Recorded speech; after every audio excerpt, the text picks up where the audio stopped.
नमस्ते and welcome back to another new video. Friends, स्वागत है तुम्हारे आपको नया वीडियो में. And what's up guys? What's you are doing? Long time no see. I'm going to ask myself that long time no see. मैं धरे को video में तो फिर मैं आज सकेको छु यो morning view on the area of mine, Laipur. त्यसो त बनाउनुको हाल खबर तिर छ. दिमागमा बोझ छ कि दिमाग टिक छ, उडिराख्नु भएको छ कि उडिराख्नु भएको छ कि डुबिराख्नु भएको छ कि सोचमा के भइरहेको छ जिन्दगीमा. रिक्सा पढाइको टेन्सन छ सबैजनालाई है. अनि त्यसपछि एउटै मात्र प्रब्लम के हुन्छ भन्दा युथहरूमा इक्जाम आएको हुन्छ, हातमा मोबाइल हुन्छ, पढ्न खोज्छ, पढ्न सक्दैन, मन हत्तिन्छ, रात दिन लाग्दैन, तर पढ्न सक्दैन.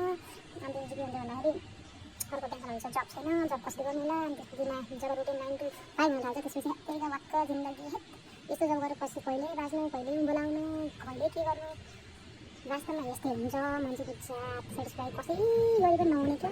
के साह्रो डल्लो टाउको डल्लोको दिमाग डल्लोमा के साह्रो तनाव भएको हो. जन्म भएपछि यो डल्लोमा बाला पनि हुन्छ मात्रै यो डल्लोलाई केही थाहा हुँदैन मात्र भने ठुलो भएपछि जिम्मेवारी यताउति तनाव है, पढाइ तनाव यो तनाव भनेर बस्छ. तर गाइस त्यस्तो होइन. जे होला होला है, भगवान् भरोसा बस्ने हो, भगवान्लाई मान्ने, नमस्कार गर्ने, राम्रो बाटो हिँडाइदिनुहोस् भन्ने हो, राम्रो बाटो हिँड्ने, राम्रो काम गर्ने हो. जे होला होला देखा जाए त. And don't worry about that. Too much worry makes your mind dull. Yes.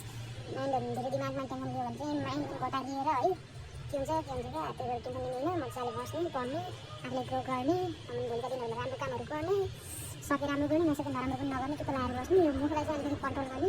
मैले आफूलाई पनि भन्छु है. अनि मनमा चाहिँ स्पिरिचुअल भावना राख्ने, राम्रो गर्ने, राम्रो हुन्छ.